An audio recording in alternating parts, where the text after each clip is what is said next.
যখন কোনো বান্দা সূরা ফাতিহার একটা করে আয়াত বলে আলহামদুলিল্লাহি রাব্বিল আলামিন, সঙ্গে সঙ্গে আল্লাহ জবাব দিয়ে বলেন হামিদানি আবদি, বান্দা তুই আমার প্রশংসা করলি।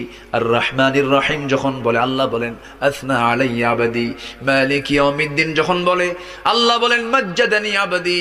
এরপরে যখন বলে ইয়াকা না'বুদু ওয়া ইয়াকা নাস্তাঈন পর্যন্ত যখন বলে আল্লাহ বলেন বান্দারে তুই আমার কাছে কি চাস, প্রাণ খুলে চা রে বান্দা।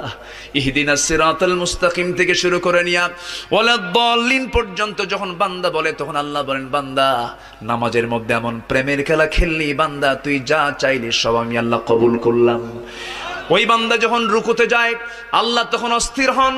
ওই বান্দা যখন সিজদায় যাওয়ার জন্য প্রস্তুতি নাই, সমস্ত ফেরেশতাকে ডাক দিয়ে বলেন ও ফেরেশতারা, এই বান্দাগুলো আমাকে দেখলো না, রাসূলকে দেখলো না, কোরআনকে দেখে হাদিসকে বিশ্বাস করে আমাকে খুশি করার জন্য তার সবচেয়ে সম্মানজনক